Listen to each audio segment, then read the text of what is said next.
Toby Carvery, The Fire's Awakening, a Mystery by Edwina Longbottom. Chapter 1. The Fire's Awakening. Clara Whittaker stood at the threshold of her grandmother's attic, clutching an old leather-bound diary. Dust motes swirled in the slanted afternoon light, and the air carried the scent of aged wood and long-buried memories. The gold-embossed name on the cover gleamed faintly: Henry Whittaker. Moving to a small bay window that overlooked the garden, Clara opened the diary with a mix of reverence and urgency. Her great-great-grandfather had been a renowned detective until he vanished without a trace while investigating strange occurrences at a local pub, Toby Carvery. Flipping through its brittle pages, she found the entries innocent at first: accounts of hearty meals, laughter among friends, and the grand fireplace that was the heart of the pub. But as she read on, Henry's handwriting became erratic, his words filled with unease. The fire spoke. Clara's pulse quickened. Henry detailed unsettling phenomena: the sensation of being watched, shadows stretching in unnatural ways, and reflections in glass that whispered back. The final entry was only half written before the ink trailed off, as if he had been interrupted. Determined to find answers, Clara booked a trip to the village. The next morning, as her train pulled into the station, the crisp countryside air greeted her. The village was picturesque, all cobblestone streets and autumn-draped cottages, but her eyes were drawn to a single landmark: the distant spire of Toby Carvery, standing solemnly against the sky. As she approached, the pub's red brick facade and Tudor-style windows exuded warmth and old-world charm. The scent of roasted meats and spiced cider drifted from within as the annual harvest festival filled the streets with revelry. Clara stepped inside. The fireplace dominated the room, its carved wooden mantel bearing a strange emblem she couldn't quite place. Before she could take a closer look, a voice startled her. "Ah, Miss Whittaker." She turned to see a jovial man with twinkling eyes, the landlord, Arthur Morris. "We've been expecting you." Clara's breath caught. Before she could question him, the lights flickered. For a brief second, darkness swallowed the room. When the lights returned, Clara's gaze snapped to the mural above the fireplace. Something had changed. A figure had appeared within the painting, one that hadn't been there before. The air felt heavier, charged with something unseen. Clara swallowed hard. This was just the beginning. Chapter 2. Whispers in the Shadows. Sleep eluded Clara. The events of the day replayed in her mind like a reel of film. At dawn, she returned to the pub, its morning quiet disturbed only by the crackling fireplace. She positioned herself beneath the mural, a sprawling, colorful depiction of the village's history. But something felt wrong. The painted figures, though still, seemed to shift at the edge of her vision. A voice interrupted her thoughts. "She's a beauty, isn't she?" Arthur, the landlord, approached with a steaming mug of tea. "The mural's been here as long as anyone can remember," he said, both proud and cautious. "Rumor has it one of the original painters lost his mind." Clara studied his face. "Do you know what it means?" Arthur hesitated. "Some say it tells the story of the village." His voice dropped. "Others think it holds something in." The words sent a chill down Clara's spine. Her investigation led her to Agnes Willoughby, the village historian, a woman whose small cottage was a shrine to the past, books stacked high, maps curling at the edges. The mural, Agnes mused, an enigma. But look here. She flipped through aged documents, stopping at a drawing that bore the same emblem as the fireplace. Clara traced the lines with her fingers. "It's hiding something in plain sight." A sudden gust blew through the chimney, scattering ashes and papers. Amid the mess, Clara spotted a faded note with a cryptic message: "The key lies in union with the shadow." Before Clara could react, footsteps approached. She turned to find a man with sharp features, his brow streaked with paint. The reclusive artist, Edward, had arrived. And judging by his expression, he knew something Clara didn't. Chapter 3. A Tapestry of Intrigue. Edward studied Clara with quiet intensity. "Curiosity runs in your family," he murmured. He set down his sketchbook, flipping to a page. Clara gasped. It mirrored scenes from Henry's diary. "I restored parts of the mural," Edward admitted, "but something was painted over rather than repaired." He traced a set of interwoven circles within the artwork. "These," he said, "aren't just symbols. They're summoning circles." Clara's mind raced. Summoning what? Agnes' voice was grave. I found references to such symbols in only the most obscure texts. She hesitated. They weren't meant to trap something, they were meant to empower it. Clara's breath hitched. She had thought the harvest festival was harmless, but the full moon rose tomorrow night.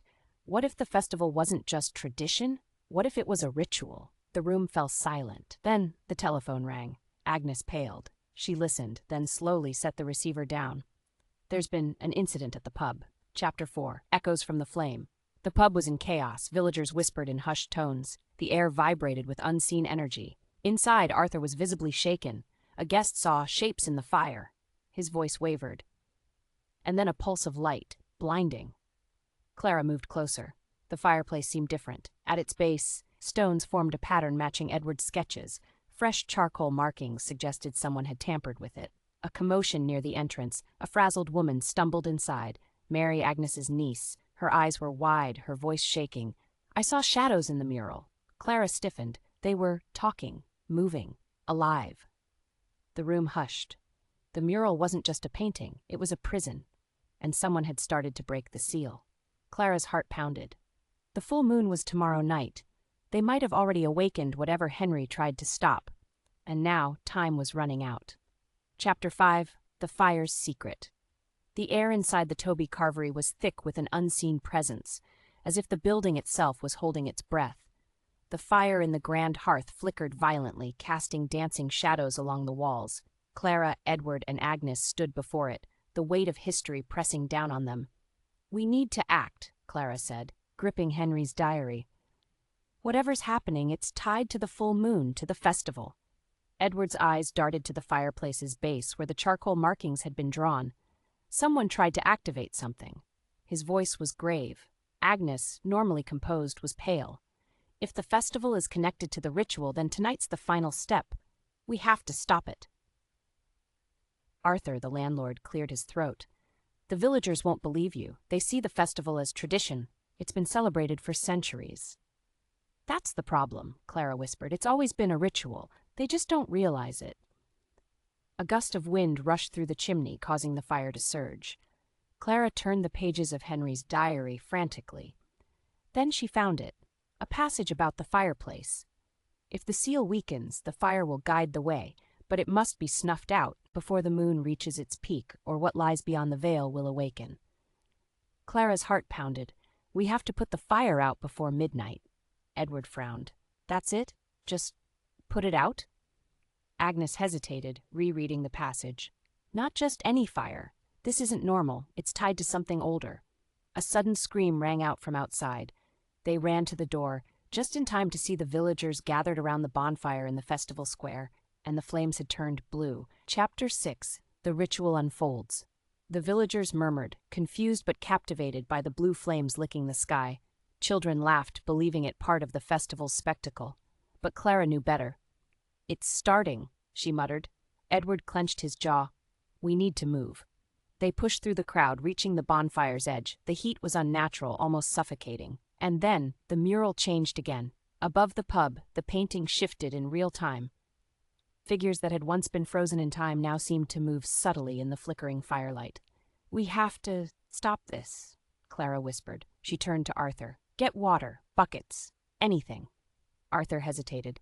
"But the festival. There won't be a festival next year if we let this continue," Agnes snapped. Arthur paled but nodded, hurrying off. Clara turned back to the fire, then to Henry's diary. "The seal weakens when fire and shadow become one." Shadow. Her eyes darted to the mural's figures, their darkened forms shifting against the ancient paint. Clara's breath hitched. The shadows weren't being cast by the fire. They were moving on their own. Chapter 7. The seal breaks. Before Clara could react, the ground trembled. A deep, low vibration hummed through the earth, sending ripples through the bonfire. The blue flames rose higher, twisting unnaturally. The villagers backed away, now sensing that something was wrong. Then, a roar from the pub. The fireplace inside Toby Carvery exploded outward, sending embers and heat cascading into the air. Clara and Edward rushed inside. The fireplace stones had cracked, revealing something underneath. A hidden chamber. Inside, a blackened, ancient emblem pulsed with energy. Edward stumbled backward. "What the hell is that?" Clara's hands shook as she flipped through the diary.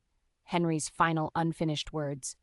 If the seal is undone, the fire will not burn alone, shadows will rise, and they will walk once more. The realization struck her like a lightning bolt. The ritual wasn't about the fire, it was about the shadows. Outside, screams pierced the night. Clara turned, heart pounding, and she saw them. Figures emerging from the mural, the painted shadows had come to life. Chapter 8. The Final Stand. Panic erupted. The villagers fled as the shadowed figures stepped out of the mural, wispy, human-like forms with hollow eyes. One turned to Clara. It grinned.